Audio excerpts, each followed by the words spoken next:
എനിക്ക് ഒരു 3 വയസ്സുള്ള കൊച്ചാണ് ഉള്ളത്. അപ്പോൾ അവൾക്ക് കഠിനമായ TV അഡിക്ഷനാണ്. നമ്മൾ ഫുഡ് കൊടുക്കാൻ വേണ്ടി സ്റ്റാർട്ട് ചെയ്തതാണ്. പക്ഷേ അത് അവൾക്ക് തുടർച്ചയായി ദിവസം മുഴുവൻ ശനി ഞായറാണെങ്കിൽ കാണേണ്ട ഒരു അവസ്ഥ വന്നു. അങ്ങനെ വന്നു കഴിഞ്ഞപ്പോൾ നമ്മൾ ഇതിൽ ഭയങ്കര ഒരു സങ്കടമായി. അപ്പോൾ ഞങ്ങൾ ദുബായ് ചെന്ന് കഴിഞ്ഞപ്പോൾ ഞങ്ങൾ TV ഓഫ് ചെയ്തു.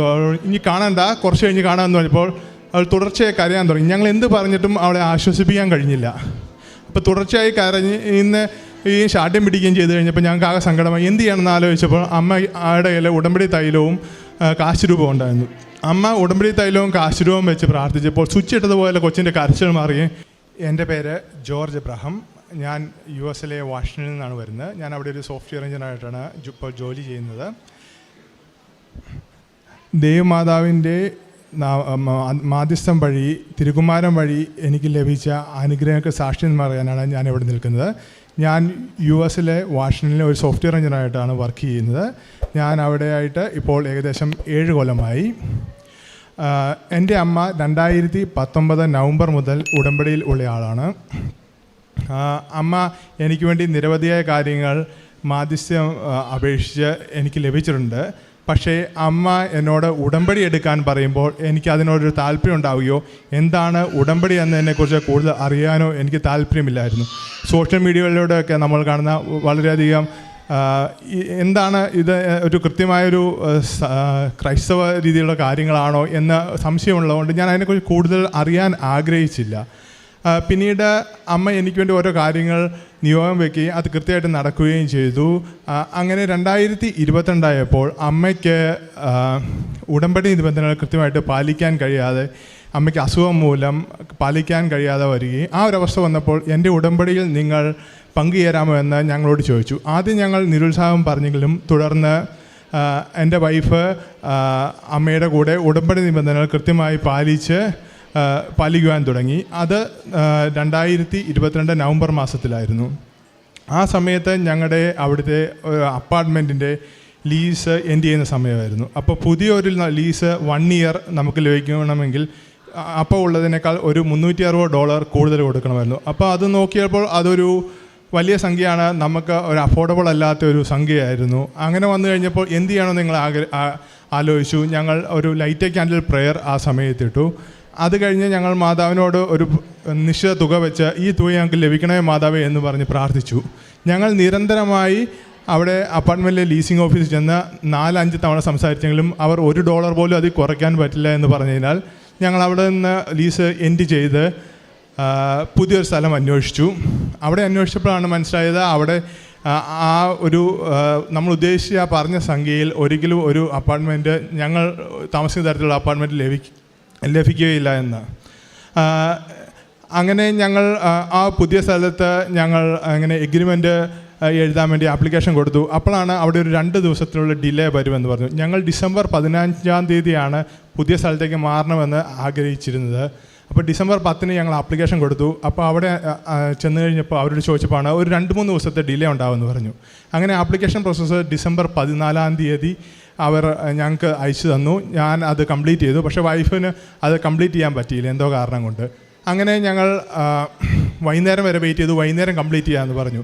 അപ്പോൾ വൈകുന്നേരം അന്ന് ഡിസംബർ 14-ാം തീയതി ഓഫീസ്, ഞങ്ങൾ താമസിക്കുന്ന ആ സ്ഥലത്തെ ഓഫീസ് അടയ്ക്കുന്നതിന് മുമ്പ് ഞങ്ങൾക്കൊരു ഇമെയിൽ വരികയാണ്. ഞങ്ങൾ മാതാവിനോട് കൃത്യമായി പ്രാർത്ഥിച്ച ആ ഒരു സംഖ്യ, ആ സംഖ്യയ്ക്ക് അവർക്ക് ലീസ് റിന്യൂവൽ ചെയ്യാമെന്ന് പറഞ്ഞ്. അത് ഞങ്ങൾക്കൊരു വലിയ മാതാവിൻ്റെ അത്ഭുതകരമായ ഇടപെടലായിട്ട് ഞങ്ങൾക്ക് തോന്നി. കാരണം അത് ഒരിക്കലും സാധിക്കാത്ത ഒരു സംഖ്യയാണ്. അത് ഞങ്ങൾ പറഞ്ഞൊരു സംഖ്യ പറഞ്ഞ ദിവസത്തിൽ ഉള്ളിൽ സംഭവിച്ചു. അപ്പോൾ ഞങ്ങൾക്ക് ഉടമ്പടിയെക്കുറിച്ച് കൂടുതൽ ഒരു ബോധ്യം വന്നു. ഞങ്ങൾ കൂടുതൽ ഇതിനെക്കുറിച്ച് പഠിക്കാൻ തുടങ്ങി. ഞങ്ങൾ ഇവിടുത്തെ യൂട്യൂബിലെ ഓരോ സാക്ഷ്യങ്ങളെക്കുറിച്ച് കേൾക്കാൻ തുടങ്ങി. അങ്ങനെ ഞങ്ങൾ അതിനെക്കുറിച്ച് എന്താണ് ഉടമ്പടി എന്നതിനെക്കുറിച്ച് ഞങ്ങൾ കൂടുതൽ പഠിക്കാൻ തുടങ്ങി. അങ്ങനെ ഇരിക്കുമ്പോഴാണ് എൻ്റെ ചേച്ചി ദുബായിലാണ്. അപ്പോൾ ചേച്ചിയുടെ അടുത്ത് അമ്മ വന്നിട്ടുണ്ട്. ഞാൻ അവിടെ കാണാൻ വേണ്ടി എത്തി. എനിക്ക് ഒരു 3 വയസ്സുള്ള കൊച്ചാണ് ഉള്ളത്. അപ്പോൾ അവൾക്ക് കഠിനമായ TV അഡിക്ഷനാണ്. നമ്മൾ ഫുഡ് കൊടുക്കാൻ വേണ്ടി സ്റ്റാർട്ട് ചെയ്തതാണ്. പക്ഷേ അത് അവൾക്ക് തുടർച്ചയായി ദിവസം മുഴുവൻ ശനി ഞായറാണെങ്കിൽ കാണേണ്ട ഒരു അവസ്ഥ വന്നു. അങ്ങനെ വന്നു കഴിഞ്ഞപ്പോൾ നമ്മൾ ഇതിൽ ഭയങ്കര ഒരു സങ്കടമായി. അപ്പോൾ ഞങ്ങൾ ദുബായ് ചെന്ന് കഴിഞ്ഞപ്പോൾ ഞങ്ങൾ TV ഓഫ് ചെയ്തു.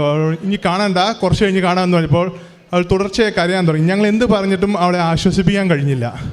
അപ്പോൾ തുടർച്ചയായി കരഞ്ഞ് ഇന്ന് ഈ ശാഠ്യം പിടിക്കുകയും ചെയ്ത് കഴിഞ്ഞപ്പോൾ ഞങ്ങൾക്ക് ആകെ സങ്കടമായി. എന്ത് ചെയ്യണമെന്ന് ആലോചിച്ചപ്പോൾ അമ്മയുടെ കയ്യിൽ ഉടമ്പടി തൈലവും കാശുരൂപവും ഉണ്ടായിരുന്നു.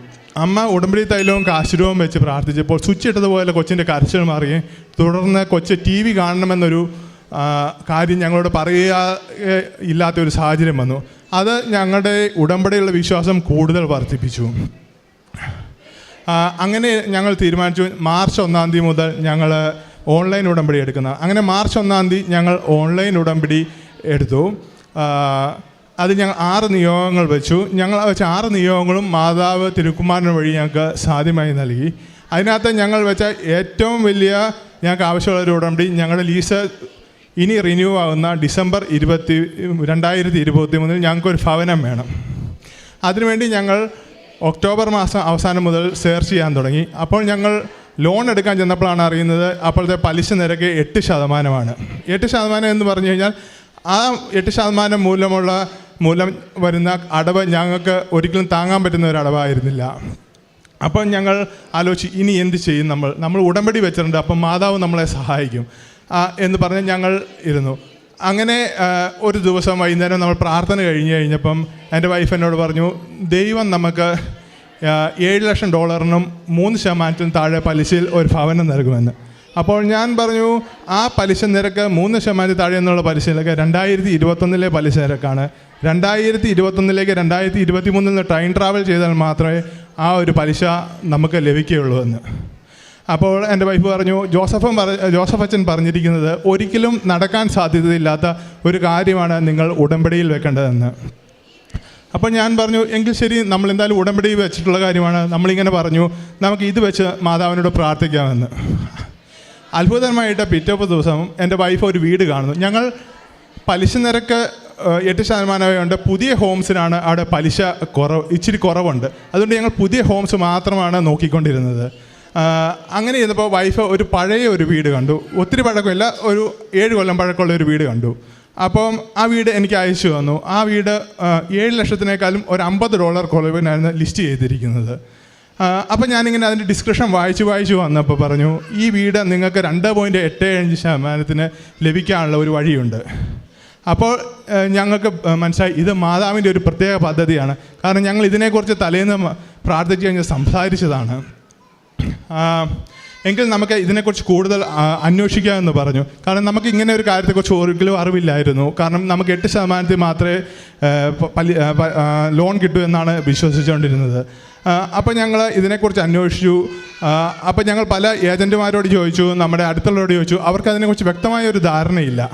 അപ്പോൾ ഞങ്ങൾ അത് കഴിഞ്ഞ് ഞങ്ങൾ ചെന്ന ഏജൻറ്റ് പറഞ്ഞു നമുക്കിതിനെക്കുറിച്ചൊന്ന് ശ്രമിച്ച് നോക്കാം. അങ്ങനെ ഞങ്ങൾ ഒരു അപ്പോയിൻമെൻ്റ് എടുത്ത് ആ വീട് പിറ്റേ ദിവസം കാണാൻ പോവുകയാണ്. അപ്പോൾ എൻ്റെ കയ്യിൽ ഉപ്പുണ്ട്, വിശുദ്ധമായ ഉപ്പ്. അപ്പോൾ ഞാൻ വെഞ്ചരിച്ച ഉപ്പ് ഞാൻ വീട് പോയി കണ്ടപ്പോൾ ഞങ്ങൾ രണ്ടുപേരും ഒന്നിച്ച് ആ വീട്ടിൽ വിതറുകയും വിശ്വാസപ്രമാണം ചൊല്ലി പ്രാർത്ഥിക്കുകയും ചെയ്തു. അത് കഴിഞ്ഞ് ഞങ്ങൾ വൈകുന്നേരം വന്ന ഒരു പുതിയ ഓഫർ അവിടെ കൊടുത്തു. അവർ ലിസ്റ്റ് ചെയ്തതിനേക്കാളും കുറച്ച് കുറവായിട്ട്. അപ്പോൾ അവർ പറഞ്ഞു ഞങ്ങൾക്ക് ലിസ്റ്റിംഗ് പ്രൈസിനേക്കാൾ താഴെ ഒരു ഓഫർ ഒരിക്കലും അക്സെപ്റ്റ് ചെയ്യില്ല. അങ്ങനെ ഞങ്ങൾ ലിസ്റ്റിംഗ് പ്രൈസിൽ ഒരു പുതിയ ഓഫർ കൊടുത്തു. അത് കഴിഞ്ഞ് ഞങ്ങൾ അവരുടെ റെസ്പോൺസിന് വേണ്ടി വെയിറ്റ് ചെയ്യുകയാണ്. അപ്പോൾ 2 ദിവസം കഴിഞ്ഞപ്പോൾ നമ്മുടെ ഏജൻറ്റ് പറഞ്ഞു അവർക്ക് നമ്മൾ കൊടുത്ത ഒരു ഓഫറിനേക്കാളും മൾട്ടിപ്പിളായിട്ട് ഓഫേഴ്സ് അതിലും മുകളിലായിട്ട് ഓൾറെഡി വന്നിട്ടുണ്ട്. അതുകൊണ്ട് നമ്മൾ ഒരു കുറച്ച് എമൗണ്ട് കൂടുതൽ വിളിച്ചാൽ മാത്രമേ നമുക്ക് ആ വീട് ലഭിക്കുകയുള്ളൂ എന്ന്. അങ്ങനെ വന്നപ്പോൾ ഞങ്ങൾ ഓർത്തു എന്ത് ചെയ്യും, നമ്മൾ മാതാവിനോട് പറഞ്ഞത് $7 ലക്ഷം എന്നൊരു വാല്യൂ ആണ്. പക്ഷേ നമ്മൾക്ക് അതിന് മുകളിൽ പറയാനും പറ്റില്ല. അങ്ങനെ ഞങ്ങൾ തീരുമാനിച്ചു നമ്മുടെ 7 ലക്ഷം എന്ന ഓഫറിൽ തന്നെ നിൽക്കുകയാണ്, ഇനി നമ്മൾ മുന്നോട്ട് പോകുന്നില്ല. ഈ ഒരു ഓഫർ അവർ അക്സെപ്റ്റ് ചെയ്യുകയാണെങ്കിൽ മാത്രമേ നമ്മൾ ഈ വീടിന് വേണ്ടി മുന്നോട്ട് പോകൂ എന്ന് പറഞ്ഞു. അങ്ങനെ ഞങ്ങൾ പറഞ്ഞു. അപ്പോൾ ഏജൻറ്റ് പറഞ്ഞു നിങ്ങൾക്ക് ഈ വീട് ഒരിക്കലും ലഭിക്കുകയില്ല, കാരണം മൾട്ടിപ്പിൾ ഓഫേഴ്സ് 7-നേക്കാളും മുകളിലുണ്ട്. അവർ ഏറ്റവും വലുത് ഏതാണോ ആ ഓഫർ അവർ അക്സെപ്റ്റ് ചെയ്യുമെന്ന്. അപ്പം ഞങ്ങൾ പറഞ്ഞു അത് ഞങ്ങൾക്ക് കുഴപ്പമില്ല, ഞങ്ങൾ 7 എന്നതിൻ്റെ മുകളിലേക്ക് ഞങ്ങൾ ഒരിക്കലും ഒരു വില പറയുകയില്ല എന്ന് പറഞ്ഞു. അങ്ങനെ അപ്പോൾ ഏജൻറ്റ് പറഞ്ഞു എങ്കിൽ നിങ്ങൾ ആ വീടിനെക്കുറിച്ച് മറന്നേക്കൂ, ഇത് നിങ്ങൾക്ക് ഒരിക്കലും ലഭിക്കില്ല എന്ന് പറഞ്ഞു. അങ്ങനെ അപ്പോൾ ഞങ്ങൾ ഇച്ചിരി വിഷമമായി. അപ്പം ഞങ്ങൾ ലൈറ്റ് എ ക്യാൻഡിൽ പ്രേയർ ഇട്ട് പ്രാർത്ഥിച്ചു. അത് കഴിഞ്ഞിട്ട് ലൈറ്റ് എ ക്യാൻഡിൽ പ്രേയർ ഇട്ട് പ്രാർത്ഥിച്ചു. അന്ന് ഞങ്ങൾ ഇങ്ങനെയാണ് പ്രാർത്ഥിച്ചത്, ദൈവനാമത്തിന് മഹത്വം ഉണ്ടാകാൻ വേണ്ടി ആണെങ്കിൽ ഞങ്ങൾക്ക് ഈ ഭവനം നൽകണമേ. ഞങ്ങൾ കൃപാസനത്തിൽ വന്ന ഉടമ്പടി ഈ സാക്ഷ്യം പറയുന്നതാണ്. കാരണം ഈ ഭവനം ഞങ്ങൾക്ക് ഒരിക്കലും കിട്ടുകയില്ല എന്നാണ് പറഞ്ഞിരിക്കുന്ന ഏജൻറ്റ്. ഓൾസോ ഒരു മൾട്ടിപ്പിൾ ഓഫേഴ്സ് ഉണ്ട് ഞങ്ങളെക്കാളും നന്നായിട്ട്. അപ്പോൾ ഈ ഒരു വീട് ലഭിക്കുകയാണെങ്കിൽ അത് ദൈവം വിചാരിച്ചിട്ടാണ്, അത് ദൈവത്തിൻ്റെ നാമം മഹത്വപ്പെടുത്താൻ വേണ്ടിയാണ് ഞങ്ങൾക്ക് ലഭിക്കുന്നതെന്ന്. അങ്ങനെ ഞങ്ങൾ പ്രാർത്ഥിച്ചുകൊണ്ടിരുന്നു. ഞങ്ങൾ അവിടുത്തെ ഒരു ലോൺ അടയ്ക്കാൻ സഹായനിധി നൽകാൻ വേണ്ടി പള്ളിയിലൊരു ഫണ്ടുണ്ട്. ആ ഫണ്ടിലേക്ക് ഞങ്ങൾ കുറച്ച് കാശ് സംഭാവന ചെയ്തു. അതുകൂടാതെ അച്ഛൻ പറഞ്ഞിട്ടുണ്ട് നമ്മുടെ ഉടമ്പടി കത്താൻ വേണ്ടി നമ്മൾ എന്താണ് ചെയ്യേണ്ടത്, കാരുണ്യ പ്രവർത്തികൾ. അങ്ങനെ ഞങ്ങൾ നോക്കിക്കഴിഞ്ഞപ്പോൾ അതൊരു തണുപ്പ് കാലം തുടങ്ങുകയാണ്. അപ്പം നമുക്ക് അവിടെ ഒത്തിരി ജാക്കറ്റുകളുടെ ആവശ്യമുണ്ട്. എങ്കിൽ ഞങ്ങൾ കുറച്ച് ജാക്കറ്റ്, ഗ്ലൗസ് ഇതൊക്കെ മേടിച്ച് ഒരു ഹോംലെസ് ആയിട്ടുള്ള ആൾക്കാർക്ക് സഹായിക്കുന്ന ഒരു സ്ഥാപനത്തിൽ കൊണ്ടുപോയി കൊടുത്തു. അത് കഴിഞ്ഞ് ഞങ്ങളിങ്ങനെ ലൈറ്റ് ക്യാൻഡിൽ പ്രേയർ പ്രാർത്ഥിച്ചു. ഞങ്ങൾ തുടർച്ചയായി പ്രാർത്ഥിച്ചുകൊണ്ടിരിക്കുകയാണ്, ദൈവനാമത്തിന് മഹത്വം ഉണ്ടാക്കാൻ വേണ്ടി ഞങ്ങൾക്ക് ഈ ഭവനം അങ്ങേക്ക് ഇഷ്ടമുണ്ടെങ്കിൽ നൽകണമെന്ന്. 2 ദിവസം കഴിഞ്ഞപ്പോൾ ഏജൻറ്റ് ഞങ്ങളെ തിരിച്ചു വിളിച്ചു. സെല്ലേഴ്സ് തിരിച്ചു വന്നു. നമ്മുടെ മുകളിലായിരുന്ന എല്ലാവരുടെയും ഓഫേഴ്സ് ബാങ്ക് തള്ളിക്കളഞ്ഞു. അവരുടെ ഡെബിറ്റ് ടു ഇൻകം റേഷ്യോ വളരെ വലുതാണ്, അതുമൂലം അവർക്ക് ലോൺ കൊടുക്കാൻ പറ്റില്ല എന്ന് ബാങ്ക് പറഞ്ഞു. നിങ്ങൾക്ക് താല്പര്യമുണ്ടെങ്കിൽ $7,00,000 അവർക്ക് മുന്നോട്ട് പോകാമെന്ന് ബാങ്ക് പറഞ്ഞു. സെല്ലേഴ്സും അതിന് താല്പര്യമാണ് എന്ന് പറഞ്ഞു. അപ്പോൾ ഇത് മാതാവിൻ്റെ അവിടെ ഞങ്ങൾ സഹായം ഫ്രിഡ്ജ് തിരുകുമാരൻ വഴി ലഭിച്ച ഒരു വലിയ അനുഗ്രഹമാണ്. ഇത് തുടർന്ന് ഞങ്ങൾ ലോണിന് ആപ്ലിക്കേഷൻ ഇട്ടു. അപ്പോഴാണ് ഞങ്ങൾ അറിയുന്നത് ഈ ലോൺ അപ്രൂവ് ആയി വരാൻ 90 to 180 days എടുക്കും. ഒരു സ്പെഷ്യൽ കൈൻഡ് ഓഫ് ലോൺ ആയതുകൊണ്ട് അത്രയും ദിവസം എടുക്കും, ഡിലേസ് ഉണ്ട്. അപ്പോൾ ഞങ്ങൾ ജാനുവരി ലാസ്റ്റ് വീക്കിൽ നാട്ടിലേക്ക് വരാൻ വേണ്ടി ടിക്കറ്റ് എടുത്തേക്കുവാണ്. അപ്പോൾ ഈ ലോൺ ആപ്ലിക്കേഷൻ ഇടുന്നത് November 16 അപ്പം എന്ത് ചെയ്താലും ജാനുവരി 16 ആണ് ഏറ്റവും 60 ദിവസം മാക്സിമം എക്സ്റ്റെൻഡ് ചെയ്താൽ അത്രത്തിനുള്ളിലേക്ക് കിട്ടുള്ളൂ. പക്ഷേ അപ്പോൾ നമുക്ക് വീട് ലഭിച്ചാൽ നമുക്ക് ബാക്കി കാര്യങ്ങൾ നടക്കുകയില്ല. അപ്പോൾ ഞങ്ങൾ ഉടനെ അടുത്ത ലൈറ്റ് ക്യാൻഡിൽ പ്രേയർ ഇട്ടു, ഞങ്ങൾക്ക് എത്രയും പെട്ടെന്ന് ലോൺ പാസ്സായി കിട്ടാൻ വേണ്ടി. അപ്പോൾ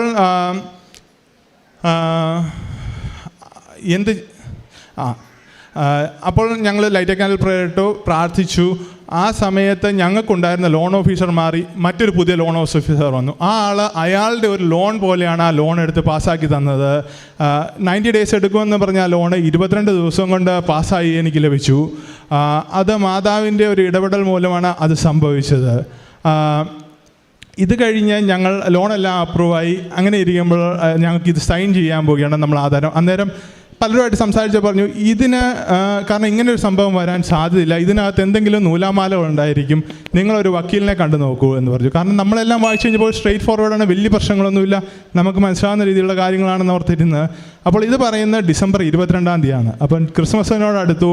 നമ്മൾ വക്കീലിനെ പോയി കണ്ട പലരെയും വിളിച്ചു നോക്കി, ആർക്കും അപ്പോയിൻമെൻറ്റ് ജാനുവരി വരെ ഇല്ല. 27 ഞങ്ങൾക്ക് സൈൻ ചെയ്യേണ്ടത്. അപ്പോൾ ഞങ്ങൾ ആലോചിച്ചു എന്ത് ചെയ്യും നമ്മൾ.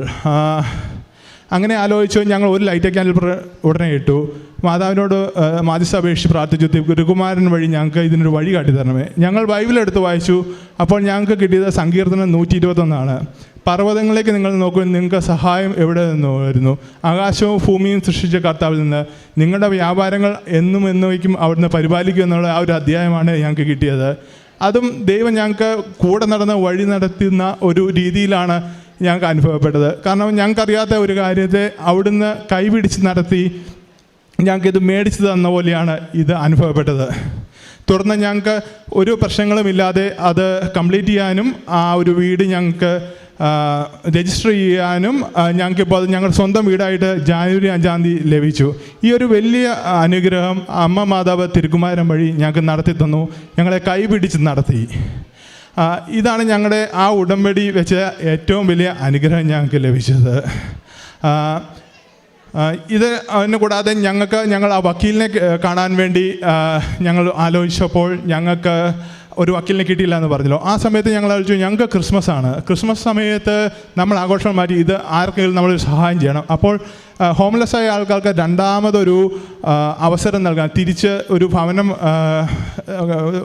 ഭവനത്തിലേക്ക് തിരിച്ചു വരാൻ വേണ്ടി ഉള്ള ഒരു സ്ഥലമുണ്ട്. അവിടെ അവർ ചെറിയ ചെറിയ വീടുകൾ വെക്കും. അത് കഴിഞ്ഞ് അത് ഓരോരുത്തർക്ക് കൊടുക്കും. അപ്പോൾ ഞങ്ങൾ ഓർത്തു ക്രിസ്മസിനെങ്കിൽ അവിടെയുള്ളവർക്കെല്ലാം ഭക്ഷണവും കേക്കും മേടിച്ചു കൊടുക്കുക എന്ന് ഓർത്തു.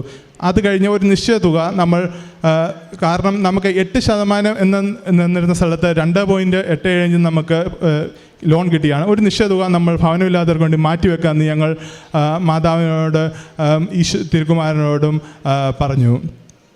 ഇതാണ് എൻ്റെ ഏറ്റവും വലിയ സാക്ഷ്യം. അത് കഴിഞ്ഞ് ആ ഉടമ്പടി വെച്ച മറ്റൊരു കാര്യം, പപ്പയും മമ്മിയും ഞാൻ അവിടെ വിസിറ്റിംഗ് വിസയ്ക്ക് കൊണ്ടുപോകാൻ നിൽക്കുകയായിരുന്നു. അപ്പോൾ ഞങ്ങൾക്കൊരു അപ്പോയിൻമെൻറ്റ് കിട്ടാൻ ഭയങ്കര പാടാണ്. നമുക്ക് ഉചിതമായ സമയത്ത് കിട്ടുന്നില്ല. ഞങ്ങൾ ഫെബ്രുവരിയിലാണ് നാട്ടിൽ വരാൻ ഉദ്ദേശിച്ചിരുന്നത്. പക്ഷേ അപ്പോയിൻമെൻറ്റ് നോക്കുമ്പോൾ എല്ലാം കിട്ടുന്നത് 2024 സെപ്റ്റംബറിലാണ്. അപ്പോൾ ഞങ്ങൾ ആ കാര്യം അന്ന് നമ്മൾ ഉടമ്പടി എടുത്ത മാർച്ചിൽ നമ്മൾ വെച്ചിരുന്നു. അന്ന് നമുക്ക് കൃത്യമായ സമയത്ത് ഈ മാസം ഫെബ്രുവരി 6-7 ദിവസങ്ങളിൽ നമുക്ക് അപ്പോയിൻറ്റ് കിട്ടുകയും ഞങ്ങൾ അവിടെ ചെല്ലുകയും പപ്പയ്ക്കും മമ്മിക്കും ഇൻ്റർവ്യൂ ഒരു പ്രശ്നവുമില്ലാതെ കഴിയുകയും കൂടുതൽ ചോദ്യങ്ങളൊന്നും ചോദിക്കാതെ എല്ലാം കൃത്യമായിട്ട് നടന്ന് മാതാവ് കൈപിടിച്ച് നടത്തിയ പോലെ അവിടെ ചെന്ന് ഇൻ്റർവ്യൂ ഒരു പ്രശ്നമില്ലാതെ കഴിഞ്ഞു. അത് ഞങ്ങൾക്ക് വിസയ്ക്കുള്ള സ്റ്റാമ്പിങ്ങിന് വേണ്ടി ഞങ്ങൾ വെയിറ്റ് ചെയ്യുകയാണ് ഇപ്പോൾ. അതാണ് ഞങ്ങളുടെ അടുത്ത സാക്ഷ്യം. കൂടാതെ പപ്പയ്ക്ക് കാലിന് ഒരു കൊല്ലമായിട്ട് കഠിനമായ നീരുണ്ട്. കുറേ നാളായിട്ട് കാലിന് നീരുണ്ടാണ്, പക്ഷേ കഴിഞ്ഞ ഒരു കൊല്ലമായിട്ട് ഭയങ്കര കൂടുതലായിരുന്നു. അപ്പോൾ ഞങ്ങൾ മാർച്ചിൽ വെച്ച ഉടമ്പടിയിൽ ആ കാര്യം വെച്ചു, എന്താണ് ഈ നീരിൻ്റെ കാരണം എന്ന് കണ്ടുപിടിക്കണം. ഇത് പഴയ നീരിൻ്റെ ഒരു കാരണമല്ല. അപ്പോൾ ഇങ്ങനെ പ്രാർത്ഥിച്ചുകൊണ്ടിരിക്കുകയായിരുന്നു. അപ്പോൾ നമ്മൾ നിയമം വെച്ചു, പപ്പയ്ക്ക് നീര് കൂടി. അങ്ങനെ ആശുപത്രിയിൽ പോകാൻ ഇച്ചിരി മടിയുണ്ട്. അപ്പം അങ്ങനെ ഒരു ദിവസം നമ്മൾ നിർബന്ധമായിട്ട് അമ്മ ആശുപത്രിയിൽ കൊണ്ടുപോയി. അപ്പോൾ അന്ന് അത് കൃത്യമായിട്ട് ടെസ്റ്റ് ചെയ്യാനും എന്താണ് രോഗമെന്ന് കണ്ടുപിടിക്കാനും അത് കൃത്യമായിട്ട് ചികിത്സിക്കാനും ഉള്ള ഒരു അനുഗ്രഹം ലഭിച്ചു. ഇതുകൂടാതെ ഞങ്ങൾക്ക് ലൈറ്റ് ക്യാൻഡിൽ പ്രെയർ ഇട്ട് വളരെയധികം അനുഗ്രഹങ്ങൾ ലഭിച്ചിട്ടുണ്ട്. അതിൽ ഒരു കാര്യം, ഞങ്ങളുടെ കൊച്ചിന് 105-106 ഡിഗ്രി പനി വന്നു. ആശുപത്രിയിൽ കൊണ്ടുപോയി അവർ പറഞ്ഞു ഒന്നും ചെയ്യാനില്ല, നമ്മൾ നോർമലി കൊടുക്കുന്ന മരുന്ന് കൊടുക്കുക, നിങ്ങൾ അതിന് ശ്രമിക്കുക. കൊച്ച് എന്ത് ചെയ്താൽ ഷാർട്ടി മൂലം വാ തുറക്കുന്നില്ല, നമുക്ക് മരുന്ന് കൊടുക്കാനോ ഒന്നിനും പറ്റുകയില്ല. അപ്പോൾ നമ്മളെന്താ ചെയ്തതെന്ന് വെച്ചാൽ ഇവിടെ ഒരു ലൈറ്റ് ക്യാൻഡിൽ പ്രെയർ ഉടനെ തന്നെ ഇട്ടു. നമ്മുടെ കയ്യിൽ ഉടമ്പടി തൈലം ഉണ്ടായിരുന്നു, അതെടുത്ത് നമ്മൾ വിശ്വസിച്ച് പ്രാർത്ഥിച്ചു. ലൈറ്റ് ക്യാൻഡിൽ പ്രെയർ ഇട്ട് ഉടനെ തന്നെ അത്രയും നേരം ഷാർട്ടി പിടിച്ച് കരഞ്ഞുകൊണ്ടിരുന്ന കൊച്ച് എഴുന്നേറ്റിരുന്ന് എനിക്ക് മരുന്ന് താ എന്ന് പറഞ്ഞു. അതെന്ന് പറഞ്ഞു കഴിഞ്ഞാൽ എനിക്കത് വിശ്വസിക്കാൻ കഴിഞ്ഞില്ല. കാരണം എന്തുകൊണ്ടെന്ന് വെച്ചാൽ അത്ര നേരം ഷാർട്ടി പിടിച്ച് കൊച്ച് നമ്മൾ ലൈറ്റ് ക്യാൻഡിൽ പ്രെയർ ഓൺലൈനിലൂടെ ഇട്ട് കഴിഞ്ഞപ്പോൾ ആ കൊച്ച് എഴുന്നേറ്റിരുന്ന് എനിക്ക് മരുന്നതായി എന്ന് പറഞ്ഞത് എന്നെ അത്ഭുതപ്പെടുത്തി കളഞ്ഞായിരുന്നു. അതാണ് എൻ്റെ മറ്റൊരു സാക്ഷ്യം. അതുകൂടാതെ കഴിഞ്ഞ മറ്റൊരു ലൈറ്റ് ക്യാൻഡിൽ പ്രെയറിൻ്റെ സാക്ഷ്യമാണ്. 2 കൊല്ലം മുമ്പ് എനിക്ക് തൊണ്ടയ്ക്കൊരു ഇൻഫെക്ഷനും അതുകൂടാതെ സൈനസിൻ്റെ ഇൻഫെക്ഷൻ വന്ന് കഠിനമായ വേദന ആയിരുന്നു. എനിക്ക് തല പൊക്കാൻ പറ്റാത്ത അവസ്ഥയായിട്ട് 2 ആഴ്ച ഞാൻ കിടപ്പായിരുന്നു. അപ്പോൾ ഇതുമൂലം എനിക്ക് ഒന്നിലും കോൺസെൻട്രേറ്റ് ചെയ്യാൻ പറ്റാത്ത അവസ്ഥയുണ്ടായി. അപ്പോൾ എന്ത് ചെയ്യും, നമുക്ക് അന്ന് നമ്മുടെ കയ്യിൽ ഉടമ്പടിയുടെ തൈലം ഒന്നുമില്ലായിരുന്നു. അപ്പം ഞാൻ ഒരു ലൈറ്റ് ക്യാൻഡിൽ പ്രെയർ ഇടാമെന്ന് എൻ്റെ വൈഫ് പറഞ്ഞു, അമ്മയും പറഞ്ഞു. അങ്ങനെ ലൈറ്റ് ക്യാൻഡിൽ പ്രെയർ ഇട്ടു. ലൈറ്റ് ക്യാൻഡിൽ പ്രെയർ ഇട്ട് കഴിഞ്ഞ് നമ്മൾ അതിനു മുമ്പ് നമ്മളൊരു അപ്പോയിൻമെൻറ്റിന് നോക്കിയായിരുന്നു, ENTൻ്റെ അപ്പോയിൻമെൻറ്റ്. പക്ഷേ ആ അപ്പോയിൻമെൻറ്റ് 2 മാസം കഴിഞ്ഞ് നമുക്ക് കിട്ടുകയുള്ളായിരുന്നു. 2 മാസം എന്ന് പറഞ്ഞാൽ നമുക്ക് അപ്പോയിൻമെൻറ്റ് കിട്ടിയിട്ടൊരു കാര്യമില്ല. ആ ഒരു സമയത്താണ് നമ്മൾ ലൈറ്റ് ക്യാൻഡിൽ പ്രെയർ ഇട്ടത്. ലൈറ്റ് ക്യാൻഡിൽ പ്രെയർ ഇട്ടു. അത് കഴിഞ്ഞ് പിറ്റേ ദിവസം വിളിക്കുക. അപ്പോൾ ആ ഒരു ഡോക്ടറിന് 3 ദിവസത്തിലുള്ള ഒരു അപ്പോയിൻമെൻറ്റ് നമുക്ക് ലഭിച്ചു. അപ്പോൾ അന്ന് അപ്പോയിൻമെൻറ്റിന് അവിടെ ചെന്നപ്പം ആ ഡോക്ടർ ഞങ്ങളോട് ചോദിക്കുക, നിങ്ങൾക്ക് എങ്ങനെയാണ് ഇത്ര പെട്ടെന്ന് ഒരു അപ്പോയിൻമെൻറ്റ് കിട്ടിയത്? കാരണം ഒരിക്കലും 2 മാസത്തിൽ കുറഞ്ഞ് എനിക്കൊരു അപ്പോയിൻമെൻ്റ് ഇല്ല. അത് എന്നെ അത്ഭുതപ്പെടുത്തി കളഞ്ഞു. കാരണം ആ ഡോക്ടറിന് അങ്ങനെ ഒരു അപ്പോയിൻമെൻ്റ് ഇല്ല. എങ്ങനെയോ ആരോ ക്യാൻസലായി നമുക്കൊരു അപ്പോയിൻമെൻറ്റ് ആ സമയത്ത് കിട്ടി. അതും മാതാവിൻ്റെ ഒരു അനുഗ്രഹമായിട്ടാണ് ഞാൻ വിശ്വസിക്കുന്നത്. ഞങ്ങൾ ഉടമ്പടി ജീവിതത്തിൽ എത്തുന്നതിനോട് നമ്മൾ പ്രാർത്ഥനയുണ്ടായിരുന്നു, പക്ഷേ എല്ലാം കൃത്യമായിട്ട് പ്രാർത്ഥിക്കുകയോ 5:30 എഴുന്നേക്കുക എന്ന് എനിക്ക് വളരെ ബുദ്ധിമുട്ടുള്ള ഒരു കാര്യമായിരുന്നു. അങ്ങനെ എഴുന്നേൽക്കുവാനും ഒരു ക്രമമായ നമുക്ക് ജീവിതക്രമം വരുത്തുവാനും ഒരു ക്രിസ്തീയ ജീവിതത്തിലേക്ക് മുന്നേറുവാനും ഞങ്ങൾക്ക് അവസരം ലഭിച്ചു. കാരണം ഉടമ്പടി എന്ന ഒരു ജീവിത ശൈലിയാണ്, അത് ദൈവത്തോട് അടുക്കാനുള്ള ഒരു വഴിയാണ്. കാരണം ഒരു ക്രിസ്ത്യാനി ചെയ്യേണ്ട കാര്യങ്ങൾ മാത്രമേ ഉടമ്പടി പറഞ്ഞിട്ടുള്ളൂ. ഉടമ്പടി എന്താണെന്ന് എനിക്ക് അറിയത്തില്ലാത്ത കാലത്ത് എനിക്കത് അറിയത്തില്ലായിരുന്നു. ഞാൻ ഇതിനെക്കുറിച്ച് കൂടുതൽ പഠിച്ചപ്പോൾ ഒരു ക്രിസ്ത്യാനി എങ്ങനെ ജീവിക്കണം, അതിനുവേണ്ടി ഉള്ള ഒരു ബേസിക് കാര്യങ്ങൾ മാത്രമേ ഉടമ്പടി പറഞ്ഞിട്ടുള്ളൂ.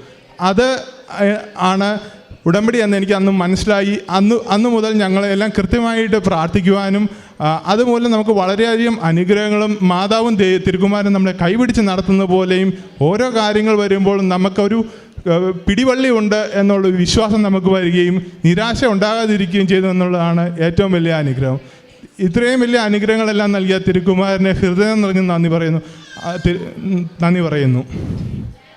ഇന്ന് ഞങ്ങൾ വന്ന് ഞങ്ങളുടെ ഓൺലൈൻ ഉടമ്പടി ഒരു തീർത്ഥാടന ഉടമ്പടിയായി മാറ്റുകയും തുടർന്നും ഉടമ്പടി ജീവിതം തുടർന്നു പോകാനുള്ള ദൈവാനുഗ്രഹത്തിന് വേണ്ടി ഞങ്ങൾ പ്രാർത്ഥിക്കുകയും ചെയ്യുന്നു.